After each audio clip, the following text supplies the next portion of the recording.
का टॉपिक पहले शौक फिर बर्बादी। परिवार को पहचानना चाहिए कि हमारे घर में नशे का व्यक्ति है। परिवार वालों को जागरूक होना भी चाहिए। कई परिवार वाले छुपाते रहते हैं। कई परिवार वालों को लोग बताते हैं कि तुम्हारा बच्चा ऐसे करके बिगड़ रहा है या तुम्हारा आदमी ऐसे करके बिगड़ रहा है, तो उसको नजरअंदाज करते हैं। तो नजरअंदाज अगर हम अपने व्यक्ति के साथ में, अपने नशे वाले व्यक्ति के साथ को नजरअंदाज कर रहे हैं तो इसका मतलब उसको मौत के मुंह में धकेल रहे हैं।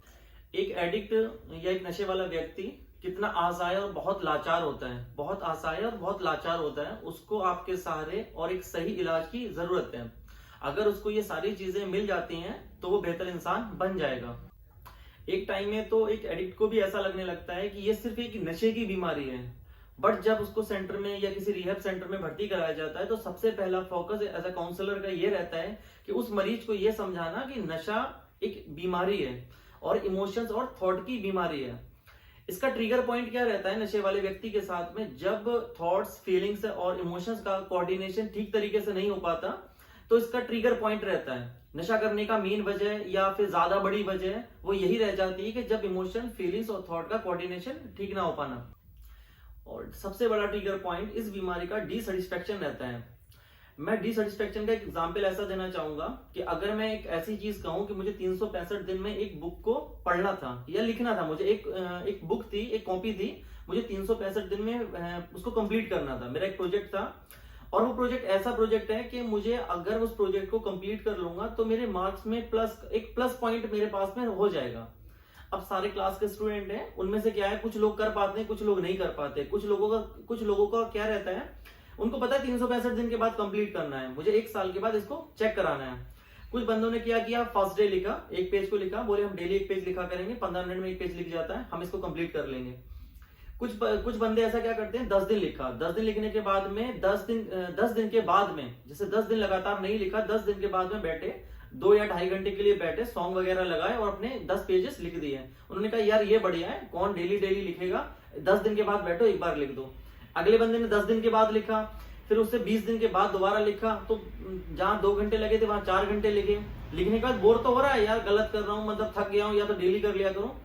अब जो आदमी 10 दिन या 20 दिन का गैप कर सकता है तो वो आदमी 3 महीने या 4 महीने का गैप भी कर सकता है। मैं मानता हूं मैंने 3 महीने का गैप किया। 3 महीने गैप होने के बाद में मैंने लिख लिए, चलो लिख लिया, मुझे मोटिवेशन मिला साइड से, मैंने देखा दोस्तों ने लिख लिए, मैंने 3 महीने के बाद में 30 जितने 90 पेजेस हो रहे हैं मैंने कंप्लीट कर लिए। बट एक ऐसा टाइम भी आ जाएगा कि मैं 6 महीने के लिए भूल जाऊंगा। तो 6 महीने जब भूल जाऊंगा तो 6 महीने के बाद मेरा पास पे क्या आ जाएगा कि यार चलो छोड़ो, अब मतलब एक बंदा डिसैटिस्फैक्शन में चला जाएगा।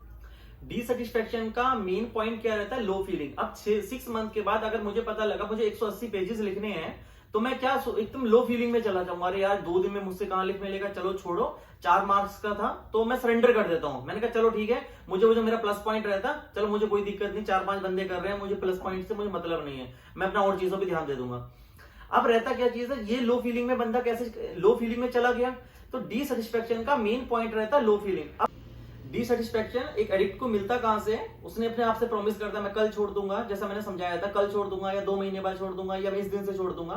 तो जब वो छोड़ नहीं पाता, उसका कल कभी हो नहीं पाता, तो उसकी वजह से वो डिसैटिस्फैक्शन में चला जाता है। और डिसैटिस्फैक्शन होने के बाद में लो फीलिंग उसका पॉइंट है, तो लो फीलिंग में चला जाता है। लो फीलिंग उसको वापस नशे की तरफ खींच लेती है।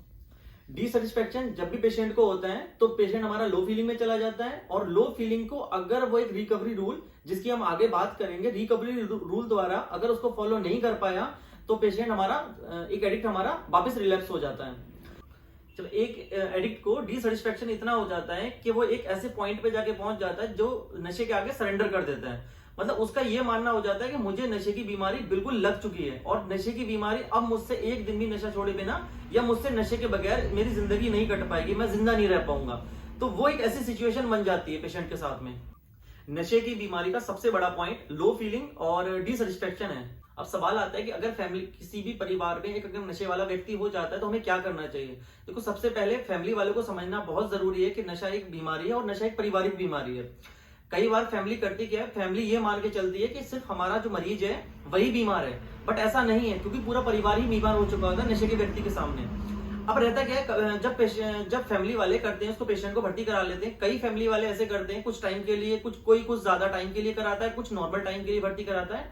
जब हमारा मरीज ठीक होकर वापस घर पे आता है तो हमारा फैमिली वाले क्या करते हैं, वो अपने वही फीलिंग्स और वही थॉट के हिसाब से, वही इमोशंस के हिसाब से अपने सामने वाले बंदे को कंट्रोल करना चाहते हैं। अब सामने वाला बंदा तो ठीक हो चुका है, बट उनके जो दबे हुए इमोशंस है फैमिली वालों के, वो वापस उभरने लगते हैं। जो पुराना टाइम उस बंदे ने किया होता है, क्योंकि वो तो भूल चुका है, वो तो एक नशे के आगे सरेंडर था, उसको तो ये मान लेता है, वो तो अपने आप को ये फील करता है कि यार मैंने जो भी किया था एक नशे में किया था। तो फैमिली वाले उस टाइम पे उन इमोशंस को दबा के रखते हैं। अब जब हमारा बंदा सामने वाला ठीक हो गया, तो कुछ फैमिली वाले क्या करते हैं, उन इमोशंस को बाहर निकाल लेते हैं, और वो हमारे सामने वाले बंदे के लिए रिलैक्स होने का और भी वजह बन जाती है। तो हमारे 3 पॉइंट निकले। इसमें एक पॉइंट हमेशा याद रखना, मजा और एडिक्शन के बीच में बहुत थिन लाइन होती है। कब आपका मजा, आपका जो नशा करने का मजा है, वो कब आपको एडिक्शन में ले जाएगा ये आपको पता नहीं लगेगा, क्योंकि उसके बीच की बहुत थिन लाइन है। सेकंड पॉइंट हमारा क्या रहता है कि जो हमने बताया था कि डिसैटिस्फैक्शन सबसे बड़ा रिलैप्स होने का कारण बनता है, क्योंकि डिसैटिस्फैक्शन की वजह से ही हमें लो फीलिंग आती है, और लो फीलिंग हमारी नशे की बीमारी का सबसे बड़ा हिस्सा है। थर्ड पॉइंट हमारा क्या था कि एक नशे वाला व्यक्ति असहाय और मजबूर होता है, उसको आपके सहारे और सही इलाज की जरूरत है। Thank you.